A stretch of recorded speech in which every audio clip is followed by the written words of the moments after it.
Ouais, l'éveil. Mais tu vois, quand par exemple tu fais un cauchemar, tu te réveilles en sursaut d'un coup, quoi. Hein, maintenant, ce qui se passe en Iran, c'est pour que c'est le début du cauchemar, pour qu'il y ait les manifestations, l'éveil collectif mondial, que vous vous réveillez d'un coup d'un seul, quoi.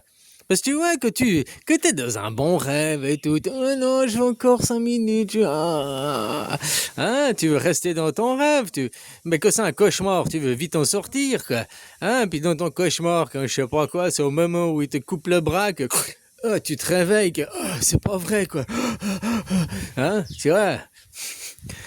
J'en sais rien, quoi. Ben, c'est ce qui se passe, quoi. Aussi, on peut voir ça.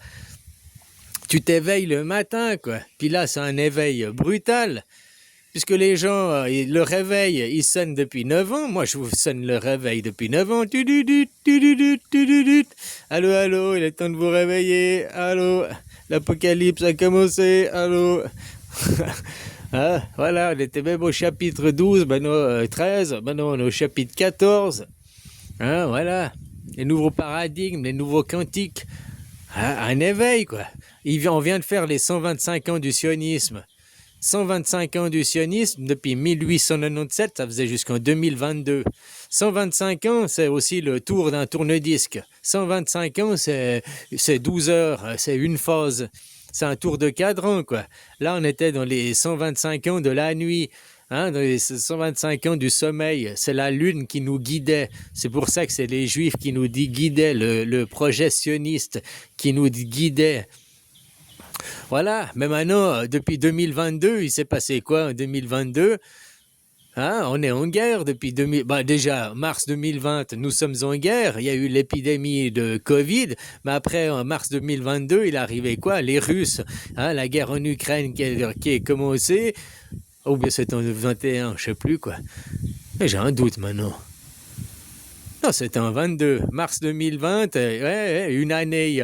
Ah, il y a le Covid, il y a le Covid, l'alarmisme. Puis après, pendant un an, opération vaccination, quoi.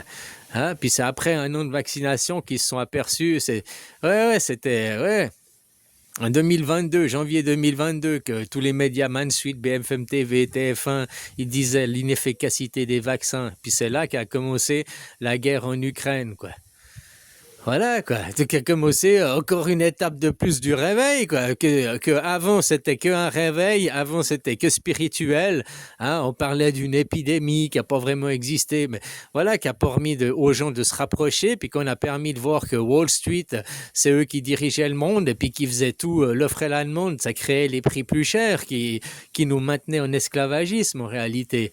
Voilà, ça nous a dévoilé ça, Corona, hein, Covid, après c'était l'opération pour se foutre de votre gueule, vous maintenir en esclavage. Voilà, quoi. Puis 2022, ben, c'était la fin du congressionniste, c'était la fin des 12 heures. Maintenant, depuis 2022, ça fait 4 ans, c'est la guerre, hein, puis ça, la guerre avec de Gaza, puis la guerre en Iran. Voilà, ça fait que de s'amplifier le cauchemar. Jusqu'à ce qu'il y ait le réveil brutal, quoi. Jusqu'à ce qu'on fasse le tu-du-du-tu-du-du de l'alarme, quoi.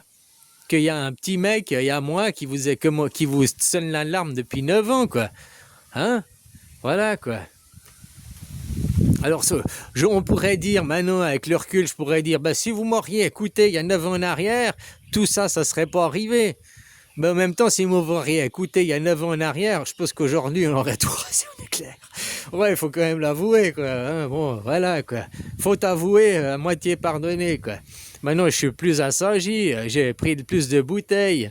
Hein, voilà, quoi.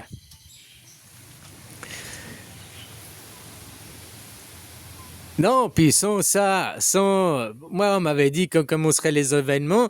Je t'ai dit, mon illumination a été en 2016, septembre 2016. Je vous ai dit, 42 mois après, ça fera mars 2020. Il y aura le début du chapitre 13 de l'Apocalypse.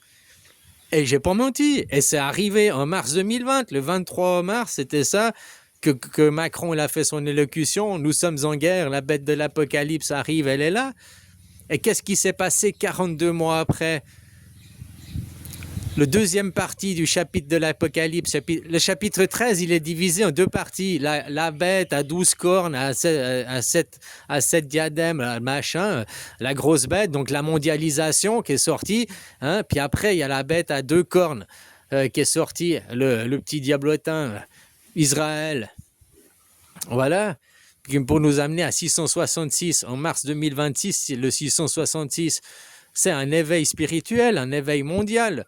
Aujourd'hui, en mars 2026, les gens, l'avis qu'ils avaient sur Israël, l'avis qu'ils se posaient sur la question de la lune, de la petite veilleuse, ah, il nous faut la veilleuse, il nous faut la lune, ils veillent sur nous, ils prennent soin de nous, hein, c'est pour ça, c'est les élus de Dieu, ils veillent sur nous le temps de traverser la nuit. Maintenant, la nuit, elle est finie, le jour, il a déjà débuté, quoi. Hein, sauf qu'ils veulent garder couverture à leurs pieds. Ils espèrent dire non, non, minuit n'est pas arrivé, minuit n'est pas arrivé. Pourtant, on voit déjà que c'est 6 heures du matin, quoi. Tu peux faire ce que tu veux. Aujourd'hui, 6 ans après, 6 heures du matin, depuis même 4 heures du matin, si on veut prendre 2022, mais je parlais de 2020, depuis nous sommes en guerre, il y a eu 6 ans.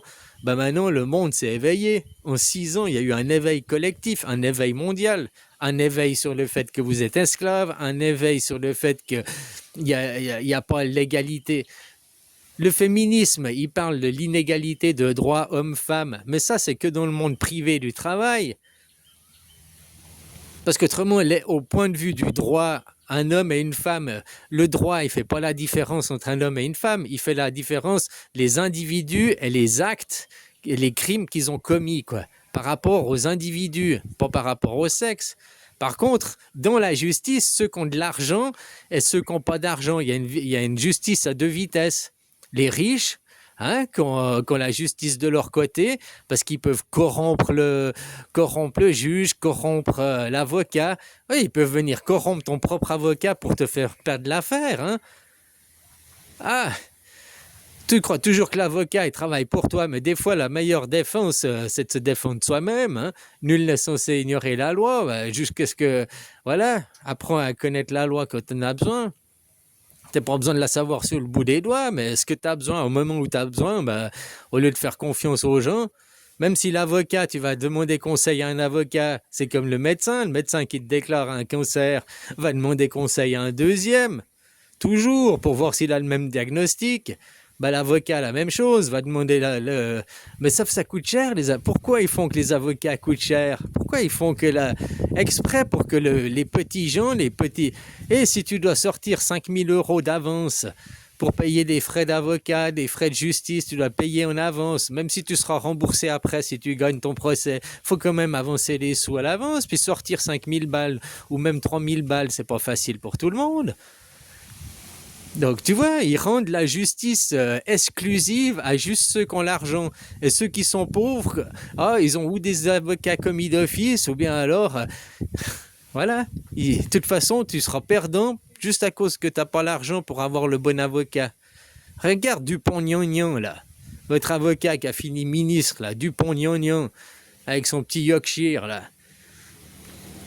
Combien de criminels il a fait relâcher, qu'on sait que c'était des criminels qu'ils avaient fauté, puis qu'il a permis de relâcher juste parce qu'il a une bonne diction, il sait bien utiliser la loi, quoi.